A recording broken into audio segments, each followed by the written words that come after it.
The jungle was relentless. Heat pressed down from the emerald canopy above. Each step was a struggle for Daniel, his clothes soaked with sweat, his hope dwindling with every passing hour. He had lost his way days ago, the map long gone. Just as despair threatened to engulf him, he heard it, a melody, faint but clear. It was unlike anything he'd ever heard, a harmonious blend of whispering leaves and bubbling water. Drawn by an unseen force, Daniel pushed through the dense foliage. The air grew cooler, the oppressive humidity lifting. A sense of peace settled over him, a stark contrast to the wild jungle he was leaving behind. And then he saw it, bathed in the golden glow of the setting sun, a village nestled in a clearing. It was as if time itself had woven a cloak of invisibility around this place. Daniel stood mesmerized. The melody grew stronger, a symphony of nature's music.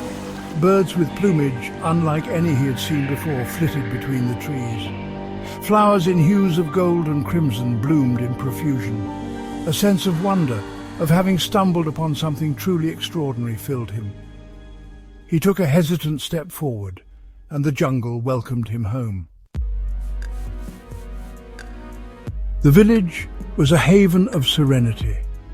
Simple wooden huts, their roofs thatched with leaves, blended seamlessly with the surroundings. The villagers, clad in earth-toned clothing, moved with a grace that spoke of an ancient connection to their environment. Time seemed to flow differently here, measured not by the ticking of clocks, but by the rhythm of the sun and the moon. The trees that encircled the village were unlike any Daniel had encountered before.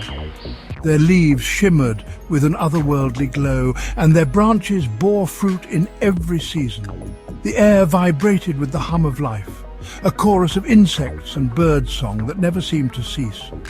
The villagers moved among this abundance with quiet reverence. A crystal-clear stream flowed through the heart of the village, its water sparkling like 1,000 diamonds. As Daniel knelt to quench his thirst, he realized the melody he had heard was coming from the stream itself. It sang an ancient song, a hymn to the enduring power of nature. In that moment he understood. This was not just a village, it was a sanctuary, a place where time moved differently, where nature's symphony played on undisturbed. Daniel spent his days learning the ways of the villagers. Their lives were governed by an ancient philosophy passed down through generations. The first rule was respect for all living things, from the smallest insect to the tallest tree. They believed that every creature, every plant, had a role to play in the delicate balance of nature. The second rule was simplicity.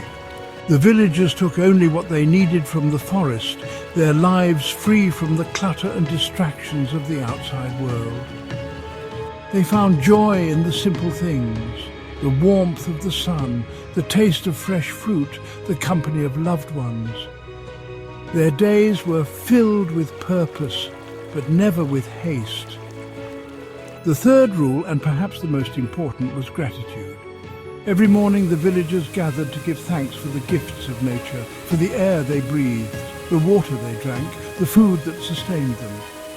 Their gratitude was not just a formality, it was a way of life, a deep appreciation for the interconnectedness of all things. As weeks turned into months, Daniel felt his own perception of time slowing. He had arrived a stranger, burdened by the worries and anxieties of his former life. But here, surrounded by the timeless wisdom of the trees, he began to shed his burdens. He learned to live in the present moment, to find joy in the simple act of breathing, of feeling the sun on his skin. The villagers spoke little of the world beyond the jungle, but Daniel sensed they were not oblivious to its troubles. They knew that the outside world was a place where people had lost their connection to nature, where they lived in a constant state of hurry and distraction. Yet, they held on to the belief that it was never too late to rediscover the harmony that had once been lost. In a world that moves too fast, the village elder once told him, perhaps the real magic lies in slowing down and listening to the silence of the trees. It was a simple message, but one that resonated deeply with Daniel. He knew that one day he would have to leave this sanctuary, but he carried the wisdom of the trees within him, a reminder that even in the heart of the modern world, the ancient rhythm of nature still beat strong. All he had to do was listen.